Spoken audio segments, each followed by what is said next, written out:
Our culture is full of stories about a universe full of alien cultures that we can relate to.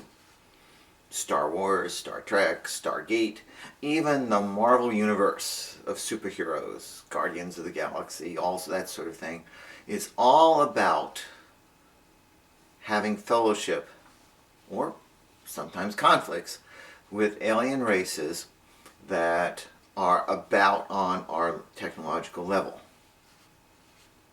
However, that raises a dilemma for the Christian, but I believe that if we were in such a universe, it would be a strong argument for the existence of an intelligent creator and not against one.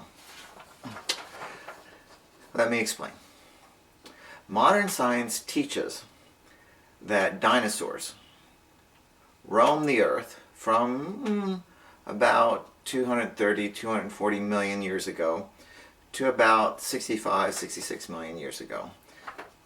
At that 65 million year mark, a mass extinction event of some sort occurred. And scientists still argue about what exactly happened. Some people think it was a meteor, other people think it was volcanoes. But anyway, it was a mass extinction event. Wiped out most of the dinosaurs, pretty much cleared this planet off of life. But think of that gap, that span of time that the dinosaurs ruled the earth. That's like 160, 170 million years, according to science, that the dinosaurs ruled the earth, and as far as we can tell, no technological society of any sort arose. There's no evidence of any sentience that occurred during that time. Alright, so let's pretend that extinction event had not happened 65 million years ago. Then our world today would be populated mostly by non-sentient dinosaurs. There would be no technology, there'd be no space flight, there'd be nothing. No cell phones. So you may cry at that, but there'd be no cell phones. Since the dinosaurs hadn't developed any kind of intelligence in 160 million years, there's no reason to think they would have eventually developed it had they had another 65 million years. So it all depends on this extinction event, according to science. That's what kind of started the ball rolling to get rid of the dinosaurs so furry little mammals could evolve into us, hello, that could build spaceships and record YouTube videos. But let's suppose that extinction event happened 70 million years ago instead of 65 million years ago. Now, according to science, that would mean that would have jump-started our development by 5 million years. So cell phones, YouTube videos, social media, all of that would have actually been invented 5 million years ago, and we would be 5 million years further along. What would we have to say in that situation to a culture that is at our actual current day level? And the answer is not very much. So in order for us to be able to relate to an alien race, and in all these science fiction shows, in order to make it interesting, all of the races are pretty close to each other technologically. We all have about the same weaponry and spaceship capabilities and all the rest. And you could kind of guess that in order that to happen, they would have to be within, say, plus or minus 100 years of where we are. You know, we wouldn't have very much to say to an 18th century culture, and presumably a 23rd century culture wouldn't have a lot to say to us.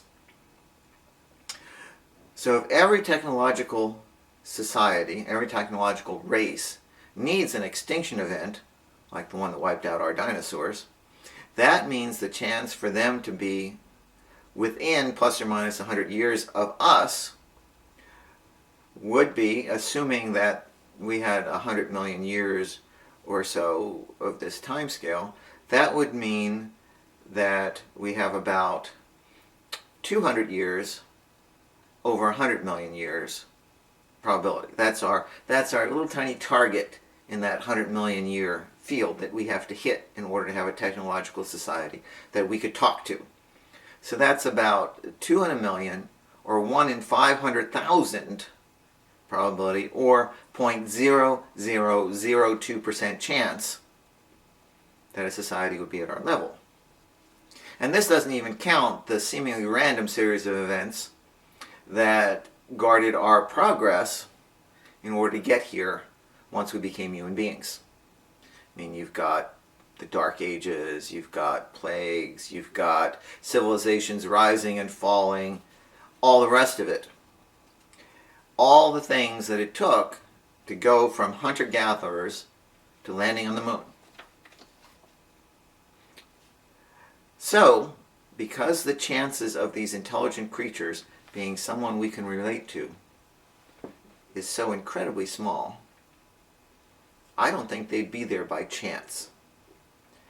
If we do run into them, somebody made them, and if so, we will get to know them exactly at the right time for both our peoples, both us and them.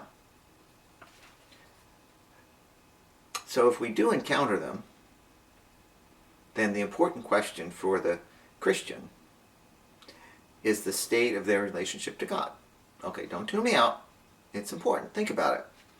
The Bible teaches that something bad happened at the very beginning of mankind. At that point, the world fell away from God and embraced evil. We kind of switched our loyalties from God to the devil and his minions. But it is vague on the scope of that fall, the repercussions of that decision. And the question is, how big an area fell? C.S. Lewis, in his space trilogy, Out of the Silent Planet, Paralandra, and That Hideous Strength, his 3 science fiction novels, imagines that only our world out to the orbit of the moon fell, and that the rest of the universe exists in pre-fallen innocence. I've written 3 science fiction books, and in two of them deal with aliens, Seeking Adam and Holy War, and in them I imagine something different. I imagine that when the early human, Adam, made his decision, it affected not just this world, but boom, the entire universe. That the whole shebang fell away from God. Every culture in it, therefore, is in a fallen state. In that state, then, these creatures would be seeking fellowship with God. We're assuming the Christian worldview, where we have a universe that was created by God, where He's created in every creature a sense of good and evil, and a sense of God, that there is something greater. So every culture has this desire to seek God out.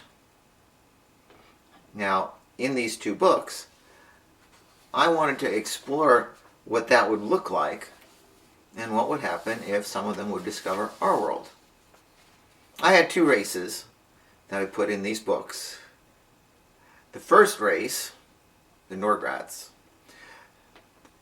in their first travels to this world, encountered the forces of darkness, the devil and his minions that managed to corrupt them to the point where they took sides, and the wrong side. I also have another race called the Delanois, and they, in a seemingly chance encounter, or at least one of them, is taken in by people who have a knowledge about the truth of God and redemption. And that brings to them the answer that they were looking for. However, this all opens up all kinds of questions that I had fun with in the book. It's like what salvation would mean to a race that didn't share our physical form, and then figuring out what their relationship to God through us and their relationship to us would be. See, after all, although we have the means and the message of salvation here, because God became flesh, not on Delanois, but on the earth, the human race as a whole is no shining city on a hill. I think we can all raise our hands and say, yes, we're not anything to brag about. So in the books, it was interesting to try to explore that dichotomy.